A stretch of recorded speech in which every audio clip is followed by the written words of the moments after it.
네, 여러분 안녕하세요. 오늘은 기도학교 마지막 과가 되겠습니다. 기도 훈련 모델 두 가지, 주기도문의 기도, 성막형 기도 두 가지를 살펴보고 기도에 대한 과를 마치도록 하겠습니다. 먼저 주기도문 기도란 무엇인가? 예수님께서 가르쳐 주신 기도죠. 예수님께서 가르쳐 주신 기도의 본을 따라서 우리가 기도하는 그러한 훈련을 할 수가 있겠습니다. 주기도문 기도의 유익은 무엇인가? 바로 모범적인 기도, 간결하고 단순한 기도로서 기도의 온전한 내용을 우리가 이것을 통해서 배울 수 있겠습니다.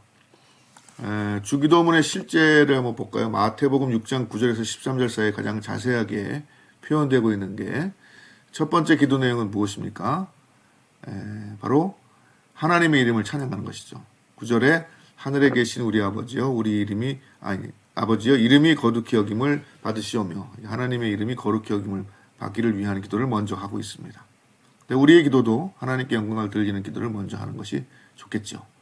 그 다음에 하나님의 나라를 구하는 기도입니다. 나라가 임하옵시며 뜻이 하늘에서 이루어진 것 같이 땅에서도 이루어지이다 라는 것입니다. 이것이 이제 하나님에 대한 기도가 되겠어요. 그 다음에 세 번째로는 11절에 오늘 우리에게 일용할 양식을 주옵시고 라고 기도합니다. 바로 우리의 물질 생활, 우리의 현실 생활을 위해서 기도한 것이죠. 그 다음에 사람과의 관계의 화해, 용서를 위한 기도입니다. 우리가 우리에게 죄 지은 자를 사하여 준 것 같이 우리의 죄를 사하여 주옵시고 라는 것이죠. 그러니까 첫 번째 두 개는 하나님을 향하여서, 두 번째는 우리의 삶과 그리고 인간의 관계에 대한 기도, 이렇게 하고 있는 것을 볼 수가 있어요. 그 다음에 다섯 번째는 하나님의 보호를 간구하는 기도입니다. 우리를 시험에 들게 하지 마옵시고 다만 악에서 구하시옵소서. 그러니까 하나님의 관계, 또 물질 관계, 사람과의 관계들이 회복되기를 주님께서 인도해달라라는 그러한 의탁의 기도가 되겠습니다. 그리고 마지막으로는 나라와 권세와 영광이 아버지께 영원히 있사옵나이다. 아멘. 이렇게 끝나고 있어요. 하나님의 영광을 선포하는 기도로 마무리를 하고 있습니다. 그러니까 이러한 주기도문의 기도를 우리가 따라서 하게 된다 그러면 온전한 기도의 그 내용과 방법, 모습을 우리가 배우는 그런 유익이 있겠습니다. 그 다음에 성막형 기도인데요. 성막형 기도는 뭐냐? 구약시대의 성막을 연상하면서 그리스도의 십자가에서 시작하여 성결, 성령과의 관계, 말씀과의 관계, 하나님과의 관계, 이러한 것들을 점검하면서 기도하는 것을 성막형 기도라고 할 수 있습니다. 그러니까 성막의 모델을 머릿속에 그리고 그 성막의 의미하는 것들을 우리가 연상하면서 순서에 따라서 기도하는 것이죠. 성막형 기도의 유익은 성막의 상징을 떠올리면서 예수님의 은혜를 다시 한번 깨닫고 더 깊은 은혜를 깨닫게 되는 그러한 유익이 있습니다. 그리고 단계별 체계적 기도를 하는 과정을 통해서 하나님을 만나는 길을 발견할 수 있다는 유익도 있겠습니다. 실례를 한번 보도록 할까요? 이게 성막의 모형을 이렇게 그림으로 그렸는데요. 먼저 성막들 동쪽 문으로 들어가면 마주하게 되는 것이 뭡니까? 번제단입니다. 이것은 찬양의 단계를 의미하는 것으로 우리가 연상할 수 있겠습니다. 이것은 구원의 상징, 십자가를 상징하는 그러한 것으로 볼 수 있겠어요. 그래서 먼저 하나님을 찬양하는 기도로 시작하는 것입니다.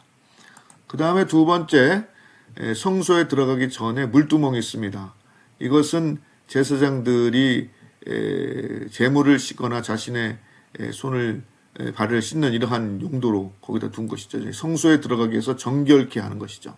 그래서 이것을 자백의 단계라, 성결을 위한 자백을 상징한다. 회개의 기도, 우리가 이렇게 이해할 수가 있겠습니다. 그 다음에 이제 성소에 들어가면은 왼쪽 편에 등대가 있습니다. 등잔, 7 촛대가 있는 등잔이 있죠. 이것은 성령을 간구하는 단계로 우리가 상징적으로 이해할 수가 있어요. 그리스도의 성령을 상징하는, 그래서 성령의 임재하심을 구하는 기도를 하는 것입니다. 그 다음에 이제 오른쪽 편에 진설병 상이 있습니다. 이제 이스라엘 12지파를 상징하는 12개의 떡을 올려놓은 떡상인데요. 이것은 헌신을 상징한다. 그리스도의 말씀을 상징한다. 그렇게 이해할 수 있겠습니다. 그래서 우리가 이 단계에서 주님에 대한 헌신을 고백하는, 다짐하는 그러한 기도를 하면 좋겠다. 그리스도의 말씀을 받아서 말씀대로 순종하는 그러한 기도를 하면 좋겠다. 그 다음에 이제 지성소에 들어가기 바로 앞에 분향단이 있습니다. 이것이 이제 바로 정결케 하는 그런 분향단인데 이것은 감사의 단계다. 그래서 기도를 통한 감사를 상징한다. 그렇게 설명을 하고 있어요. 그래서 우리가 감사의 기도를 이 단계에서 하면 좋겠다. 그 다음에 이제 지성소에 들어가면 뭐가 있습니까? 단 한 가지 언약궤가 들어있죠. 이것은 하나님의 임재와 동행을 상징하는 것입니다. 그러니까 주님께서 우리 가운데 임재하셔서 우리와 영원히 동행하여 달라는 그러한 청혼의 기도를 할 수가 있겠습니다. 이것은 그리스도의 임재를 상징한다.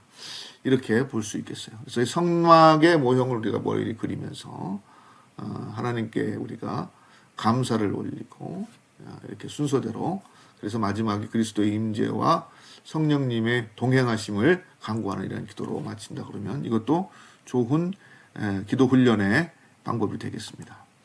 오늘은 주기도문 기도와 성막형 기도 두 가지 대해서 살펴봤습니다. 주기도문 기도란 예수님께서 가르치신 기도의 모범으로 짧지만 기도의 온전한 내용을 모두 담고 있으므로 언제 어디서나 활용이 가능한 좋은 기도의 훈련 도구이다. 그 다음에 성막형 기도는 구약시대의 성막을 연상하면서 그리스도의 십자가에서 시작해서 성결, 성령과의 관계, 말씀과의 관계, 하나님과의 관계, 그리스도와의 관계 이런 것들을 점검하면서 하는 기도로서 이것도 역시 기도의 훈련 도구로 우리가 활용할 수 있겠다라는 그런 내용을 살펴보았습니다. 오늘은 이것으로 마치겠습니다. 한 주간도 승리하십시오. 감사합니다.